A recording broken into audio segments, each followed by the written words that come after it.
I'm Dr. Sarah Wasserbauer, and here's what's in the news today. This is a recent publication from the Post-Finasteride Syndrome Foundation. It says, young men who use finasteride for hair loss are at risk for suicide if they develop persistent sexual adverse effects and insomnia, says new research. Well, unfortunately, an article like this is frustrating because it uses the tragedy that is suicide to justify its own pre-made conclusions. I can't believe that the journal actually accepted it for publication because this doctor specifically asked for patients who had committed suicide and then combed through their medical charts for finasteride use after the fact, as if to look for proof of his own conclusions. And then only talked about 6 patients, which is a non-statistically significant number. You're going to be able to find 6 patients anywhere in the world who might have been taking finasteride and also committed suicide. Suicide is a serious health problem. The World Health Organization estimates that one person kills themselves every 40 seconds in the world, and that annually this number is as high as 800,000 to 1 million.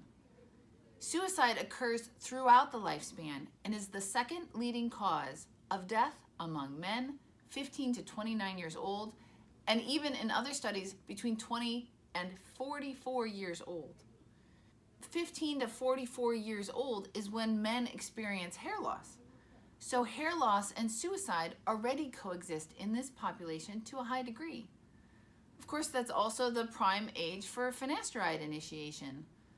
So there will absolutely be an overlap in these two populations, and an attempt to demonstrate causality is going to happen. I strongly believe that there is no causality in this case.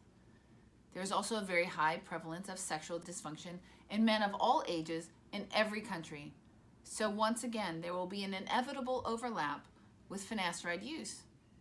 Dr. Erwig conveniently never mentions any of the above as he reaches his conclusions. So to take the cases of 6 unfortunate guys and use their tragedies to further Dr. Erwig's agenda is disgusting, and it deserves a response. It's important to treat the hair loss as if it might be a source of depression and anxiety as well.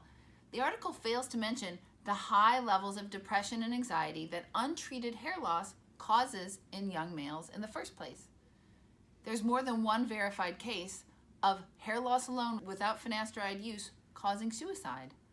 Recent studies have shown that the stress level experienced by patients with alopecia is at a level similar to or higher than severe, chronic, and life-threatening diseases like cancer. Dr. Erwig should do justice to the worldwide social problem of suicide and comb through the charts of those patients with just hair loss in order to place that statistic alongside for a fair comparison.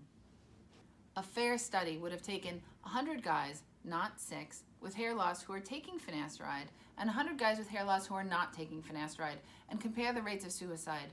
Or taken the thousands of men who are already taking finasteride and investigate the rate of depression and suicide in that population and see if it's higher than that of the general population.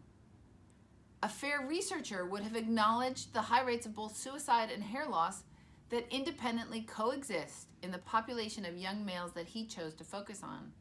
An organization that says it's dedicated to the overall welfare of young men would avoid making unproven accusations and associations that confuse, that distract, and that discourage. And that's my take on it.